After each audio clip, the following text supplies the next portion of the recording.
In my life, there have been struggles. Yes, these eyes have witnessed pain. So many times I've been close to destruction, and this troublesome world has thrown me away. But as I walk through the valley of shadows, as I run through fire and flame. Immediately after our event in Sydney, we had to travel the same night, as a couple of hours after that, we had to travel to Melbourne.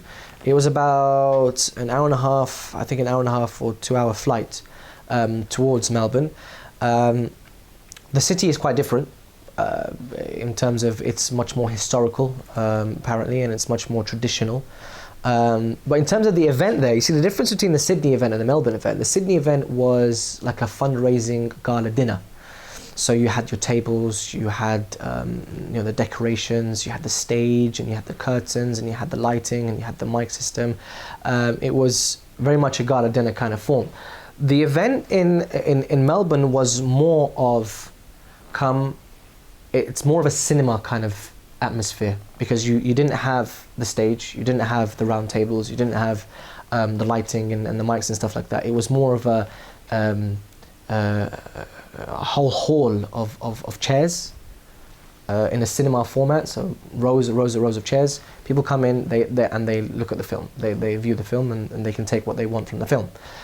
Likewise with the recitations, I couldn't really introduce the whole background choruses and vocals and hummings, because it wasn't really the atmosphere for it. So what I did was I did the normal traditional recitations, but again I emphasized on the importance of ziyarah and connecting to Imam Hussein alayhi salam and connecting to the Imams by visiting them personally, visiting them physically. In you I am so sure, and to you I turn. I am missing your scent, wishing to you I went. Forgot you I haven't, and I never will. I live my life longing to visit your Hussein, Karbala, and I will know. Of course, we want to thank Brother Musaddiq, who organized the event, and the thing is, for him, it was more of an emphasis on really creating this love or this yearning to go towards Imam Hussein, because he tries his utmost best to organize trips and organize ziyarah groups to attend Iraq and to travel to Iraq. And it's very difficult, again, because of the geographical nature of Australia and how expensive it is.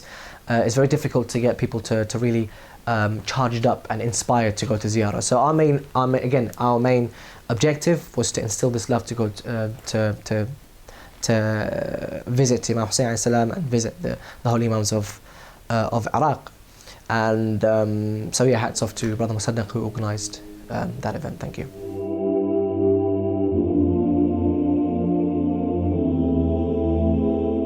So what's your favourite part now? What's my most favourite part of Australia? Yeah. It's the sun. It's the heat. The sun, really? It's the warmth. Yeah. Because Europe's like 9 months in winter or something. Europe has a lot of winter, yeah. And we just left 2 degrees of London.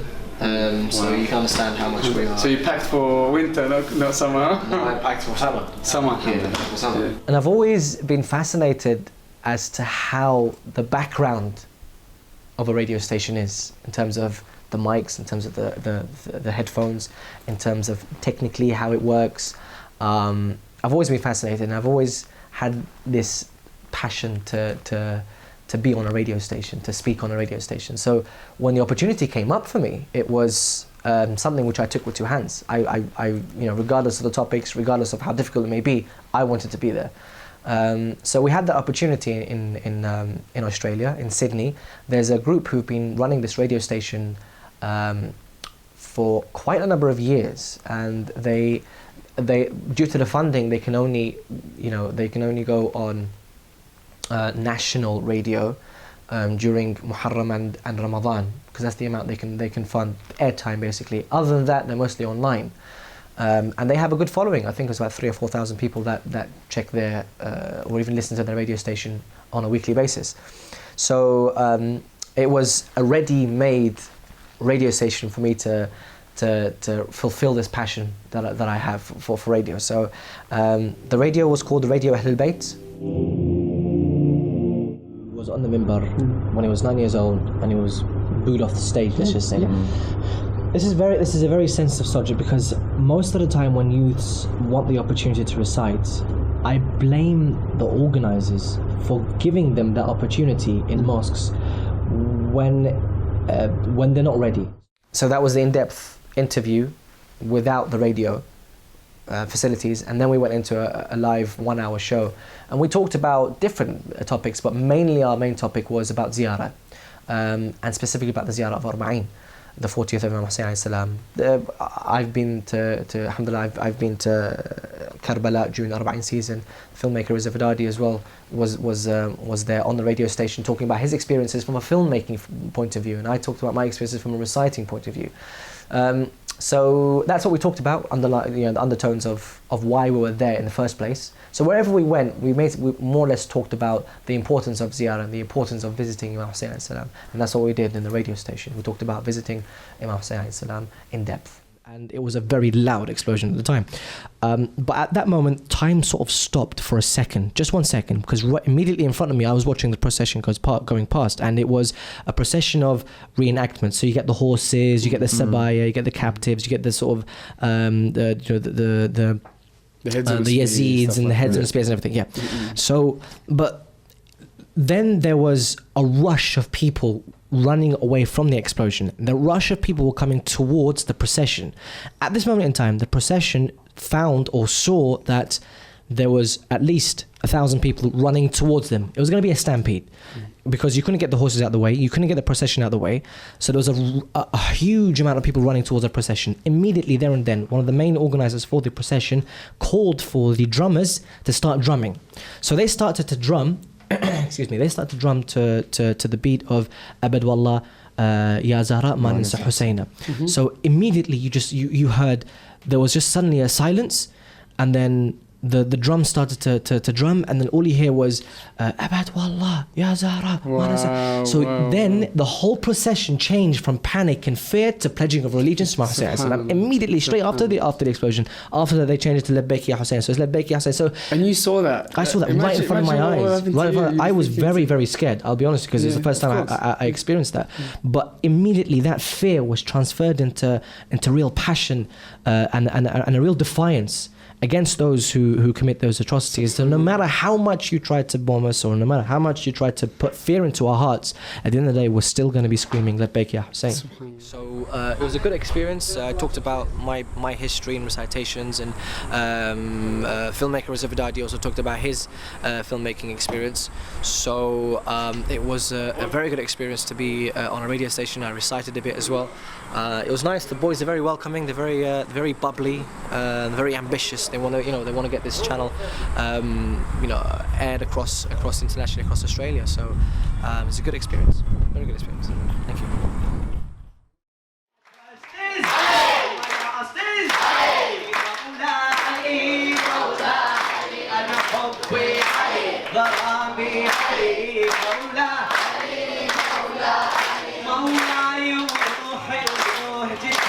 كيف أوصف نوعك مولاي روحي وموجتي لك كيف أوصف نوعك أفهل. So I was given the opportunity to visit Belfield School in Sydney, and when I went there, again we were received very well. I gave a talk about the importance of recitations and the nitty-gritty details of recitations. The methods of reciting, why we recite in certain form, the difference between commemoration and spreading the message of the Ahl al-Bayt. Very important topics which I addressed in the small talk, and then I gave them a rendition of what I mean. So there's a theory and practice.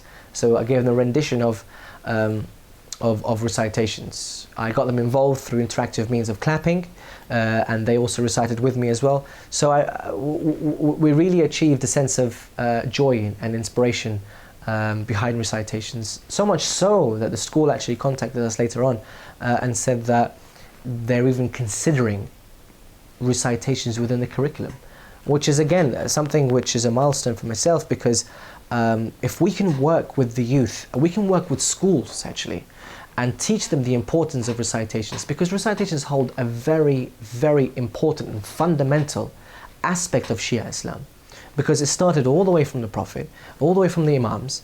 Not recitation in what you see in the form, in the sense now, but using your voice to beautify the message of Islam, and using your voice to beautify the message of the Ahlul Bayt. That's always been prevalent within the Ahlul Bayt, and it's always been prevalent within our traditions. So it's something fundamental which we have to teach our kids to at least understand the importance of recitations, and most of them are inspired to recite. They know reciters from left, right and centre. They want to recite. So these schools can really give them the opportunity and that platform to be able to express themselves through the form of recitations, and not any other form, any unlawful form, or any form which will take them astray.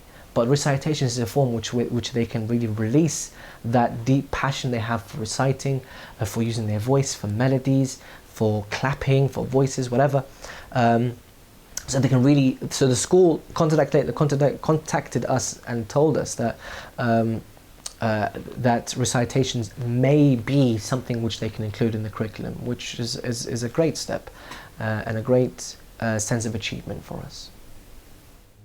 It's been an amazing 2 days. I've already seen the brothers that have they've looked after us for the past 2 days, and I can see there's a special brotherhood and sisterhood between the community, which is very good to see, especially in this day and age where our madhab, Islam actually in general, is being infiltrated. But hopefully the spirit of Karbala and the spirit of the ziyarah of Imam Hussein alayhi salam during any time of the year can really create these bonds between the brothers and sisters in order to progress as a community.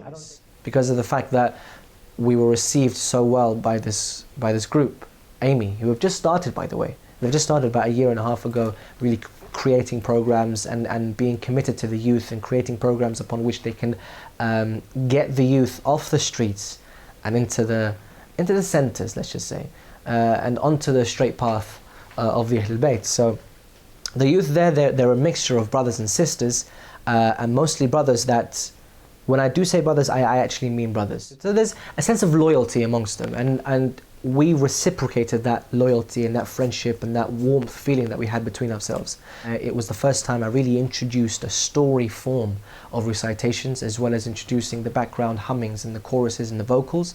It's a precedent that I want to carry on, and hopefully, due to the good work of the filmmaker Reza John Vidadi, who was there, he managed to film everything, because obviously I don't want to be speaking to myself when I'm there. We need the initiatives to be filmed and to be recorded, so that we can put it on YouTube or whatever, different platforms, so that people can see that there is this form of recitation, so that the youngsters can see this form of recitation and they can interact with that, because it's something which is close to them. It's something which they can interact with. It's not something which is quite alien to them. Alhamdulillah, we've come to the end of another very successful tour. We've done a few tours around the world, but this is the first time for us to be in the wonderful country that is Australia. Alhamdulillah, we had a variety of programs, from your run-of-the-mill recitation, performance events, and then we had school events, school visits and poetry workshops. We had film screenings.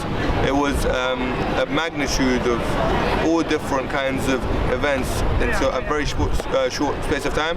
Alhamdulillah, shukr, there was a plethora of very kind hearts and very warm people.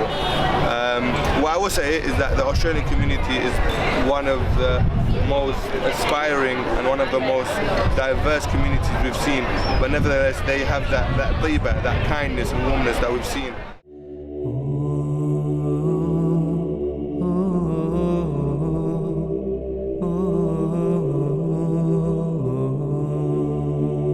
Who's that stranger? Listen to the footsteps run underneath the burning sun. I'm hoping he's no danger.